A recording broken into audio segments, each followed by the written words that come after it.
വീട്ടിൽ മാഷെപ്പറ്റി എന്തോ പറഞ്ഞപ്പോൾ അച്ഛൻ എന്തു പറഞ്ഞു? മാഷെ ആരൊക്കെയോ ചേർന്ന് അടിച്ചോടിച്ചതായിരുന്നു എന്ന്. അല്ല, വല്ലവരെയും ഞാൻ നിയന്ത്രണം വിട്ട് വല്ലതും ചെയ്തു പോകുമോ എന്ന് ഭയന്ന് സ്വയം നാടുവിട്ടു. തെറ്റായിപ്പോയി എന്ന് പിന്നീട് തോന്നി. ഒരു പെൺകുട്ടിയെ രക്ഷിക്കണമെന്നുണ്ടായിരുന്നു, കഴിഞ്ഞില്ല. അച്ഛൻ വേറൊന്നും പറഞ്ഞില്ലേ? മറ്റു പല വർഷവും കേൾക്കേണ്ടി വരും.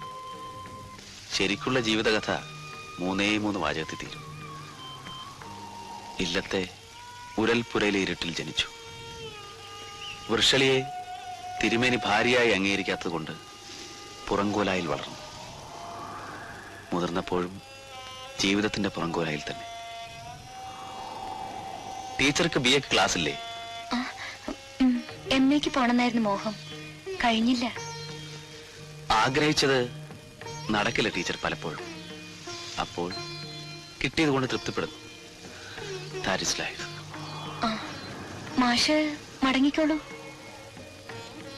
പേടിക്കണ്ട, ഞാൻ വീട്ടിലേക്ക് വരുന്നില്ല. ഈ വഴി വെറുതെ നടക്കാൻ എനിക്കിഷ്ടമാണ് ടീച്ചർ. എന്റെ ബാല്യത്തിലെ ഏതോ സ്വപ്നങ്ങൾ ഈ വഴിയിൽ എവിടെയൊക്കെയോ വീണ് കിടപ്പുണ്ട്. പെറുക്കിയെടുക്കാമെന്ന് തോന്നുന്നു, കാണില്ല.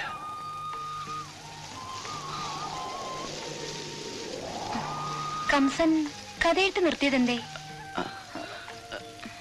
ആര് പറഞ്ഞു?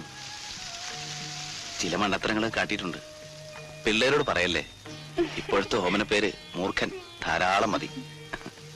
കംസൻ വല്ലാത്ത തൂലികാ നാമം. കെ ശേഖരൻ നായരുടെ കേസൻ കംസനായി. ടീച്ചറും അത് കണ്ടിട്ടുണ്ട് എന്നുള്ളതാണ് ഏറ്റവും വലിയ അത്ഭുതം. ഒരു വിശേഷാൽ പ്രതിയിൽ ഫോട്ടോ വന്നത് എന്റെ കയ്യിലുണ്ട്. എന്താ പിന്നെ എഴുത്തു നിർത്തിയത്?